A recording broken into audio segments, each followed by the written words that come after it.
আমাদের এই অভ্যুত্থান পরবর্তী সময়ে আমরা নানান ধরনের বাস্তবতার মধ্যে দিয়ে গেছি। কারণ প্রথমে এটা ছিল শুধুমাত্র বৈষম্য বিরোধী ছাত্র আন্দোলনের একটা ব্যানার, এবং এরপরে আমরা একটু গুছিয়ে আসার চেষ্টা করেছি এবং শেষ পর্যন্ত এখন জাতীয় নাগরিক পার্টি হিসেবে আমাদের আত্মপ্রকাশ। তো সেই জায়গা থেকে দেখেন, এখানে আসলে শুধুমাত্র ছাত্র, যারা একদম ছাত্র আন্দোলন থেকে উঠে আসা নেতৃত্বও আছে, এবং একেবারে আমি যদি বলি যে আমাদের সময় যারা হচ্ছে 2018 সাল থেকে যারা আসলে ছাত্র রাজনীতির সাথে যুক্ত এবং নানান ধরনের অ্যাক্টিভিজমের সাথে যুক্ত, তো তারাও এখানে আছেন।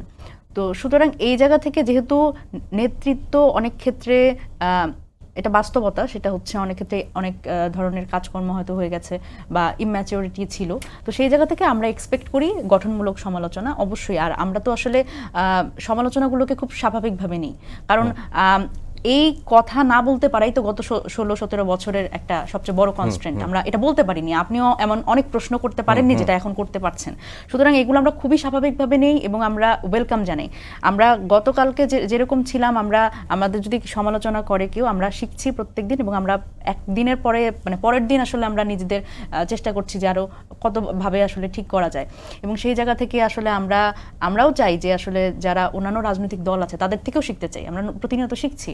তো ব্যাপারটা হচ্ছে আসলে গঠনমূলক সমালোচনা অবশ্যই আমরা ওয়েলকাম জানাই, তবে সাধারণ মানুষের পক্ষ থেকে আমাদের কাছে আসলে যেই ধরনের মেসেজ আসে, সুতরাং এবং মোটামুটি আমরা যারা আসলে এই ঈদের কথাই যদি বলি, আমাদের প্রত্যেকেই যারা আমরা বাংলাদেশের মোটামুটি যারা বিভিন্ন জেলার মানুষ, তারা আসলে নিজেদের এলাকায় গেছি। সুতরাং এই জায়গা থেকে আমরা আসলে অনেক ক্ষেত্রেই যে সেই সেম ব্যাপার, তারা হয়তো আমাদের বলে যে তোমরা এরকম করো না, এইটা করো, কিন্তু মানুষ যে আসলে আস্থা হারানো বা একটা মানে অনাস্থার ব্যাপার অথবা নেগেটিভিটি, সেটা আমরা খুব বেশি প্রত্যক্ষ করিনি।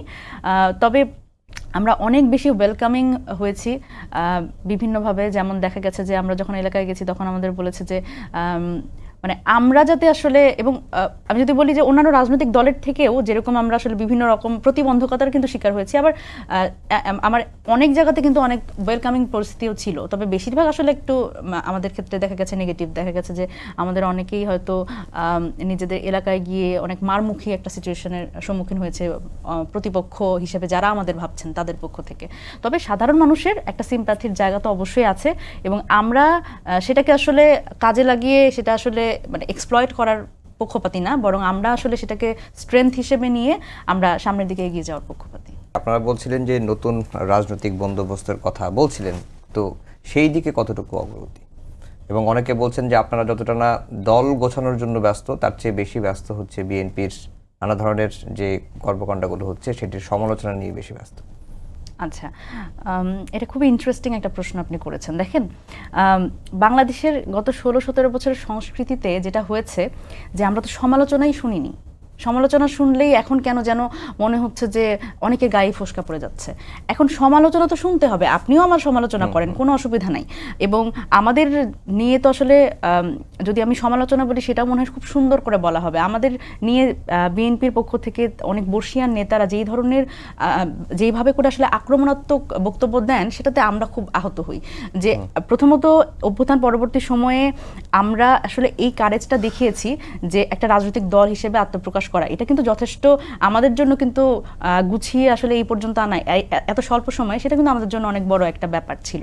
সেক্ষেত্রে আমরা এক্সপেক্ট করেছিলাম যে বাংলাদেশে অভ্যুত্থান পরবর্তী সময়ে রাজনৈতিক সংস্কৃতিরও কিন্তু একটা পরিবর্তন হবে, এবং সেটা অন্য যে বড় দলগুলো, আমরা বারবার করে বলছি যে আমরা চাই বিএনপির, যে আপনি একটু আগে বলছিলেন যে 17 জন, এই শুধু মার্চ মাসে যে রিপোর্টের কথা বলছিলেন, শুধু মার্চ মাসেই হচ্ছে 17 জন নিহত। এবং আজকের একটা খবর যেটা খুবই মানে খুবই মর্মাহত হলাম, সেটা হচ্ছে আমার বাড়ি নওগাঁ, তো রাজশাহীতে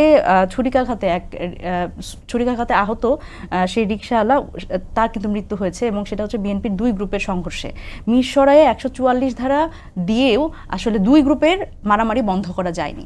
এই বিষয়গুলো কিন্তু আমাদের খুব আহত করে। আমরা আসলে বাংলাদেশে এই ধরনের রাজনৈতিক সংস্কৃতি আর চাই না। আমরা চাই আসলে সব রাজনৈতিক দলগুলোর মধ্যে সেই সংস্কারটা আসুক। আমরা তো শুধু নানান ধরনের বাইরের সংস্কারের কথা বলছি এবং কেউ কেউ শুধু নির্বাচনের কথা বলছে। আমরা চাই আসলে এই যে আমাদের সমালোচনার কথা বলছেন, আমরা চাই আমাদের সমালোচনা করে আমাদের মধ্যেও সংস্কারপন্থী একটা বিষয় আনা, এবং অন্যান্য রাজনৈতিক দল তারাও আসলে বুঝুক যে তাদের নিজেদের মধ্যেও আসলে সংস্কার আনতে হবে। সুতরাং এই জায়গাতে আসলে আমাদের সকলের মনে হয় কাজ করা জায়গা।